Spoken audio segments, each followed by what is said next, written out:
Hello guys, today in this video I will discuss with you structure of atmosphere with the help of NCERT. Okay, that means I will cover this, and for the simple definition I will refer what NCERT. For example, what is the structure of atmosphere? First, and look here, what is here written? Height of what? Atmosphere. There is a mention what? 16,000 to 33,000 kilometer. That is a, you have to know it.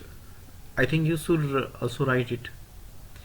What is the definition of atmosphere? I will go, what is here written? Look here, the gaseous envelope that surrounds the earth, composed of gases, water vapor, aerosols, bonded to the earth by its gravitational force, important for sustaining life on the earth, is called atmosphere. That is bigger definition, but I am here looking it. This is a very simple definition, okay, and you should read it and memorize it and understand it. First of all, what is written here? Look here, our earth is surrounded, okay, what? By air. Which type of air? Small or big? Yes, big. Use blanket. Use blanket. Look here, this is very important. Use blanket. Our earth is surrounded by a use blanket of air called atmosphere. That is simple definition, and I am going to discuss this. What is written here? All living beings on this earth, all living beings, that means animals, human beings, plants, these are that come under living things,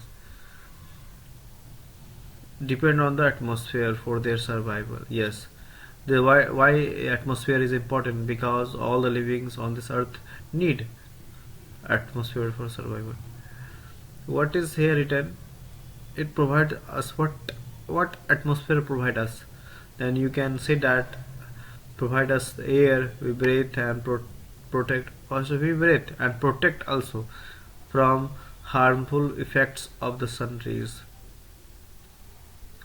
Without this blanket of protection, we would be alive by the heat of the sun during day and get frozen during the night.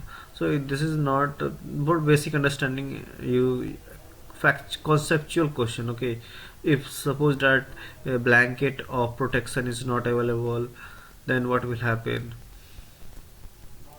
You can understand why. What is the meaning of it? That meaning of it, our earth is surrounded by a blanket of air. It helps us in two ways: first providing air and also protecting us from the sun rays, okay, harmful effects of the sun rays, okay.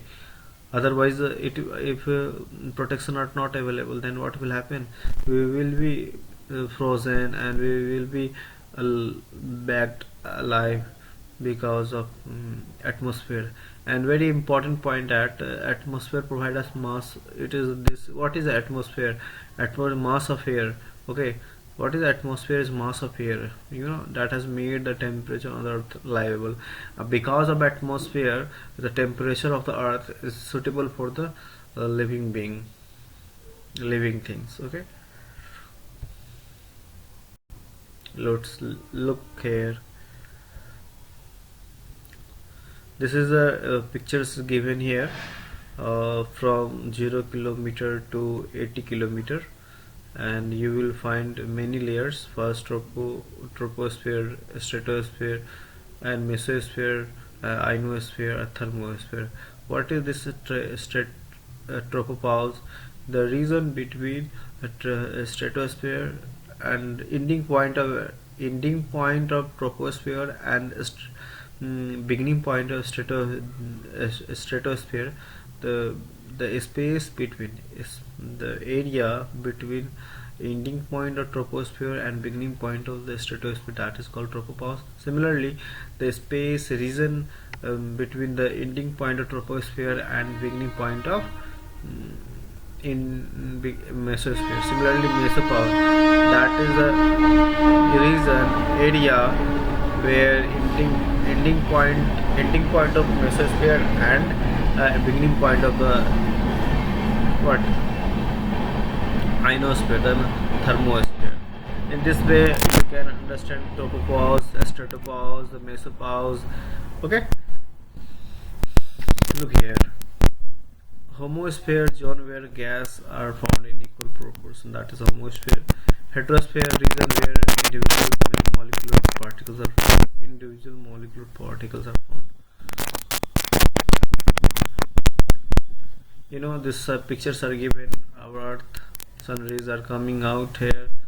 This is greenhouse gases, nitrogen, carbon dioxide, carbon monoxide, methane, water vapor, chlorofluorocarbon. These are things are short wave radiation.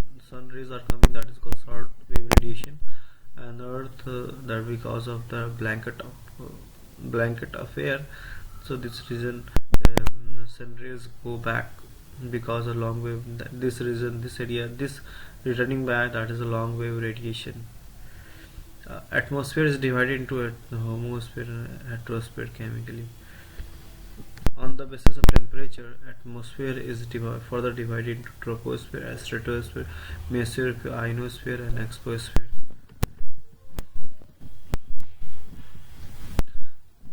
This is a picture, but I am going to explain this in NCERT. Some composition is here given.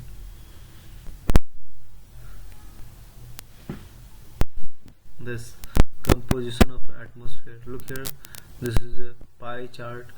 These are nitrogen 78%, oxygen 21%, carbon dioxide 0.03%, argon 0.93%, all others 0.04%.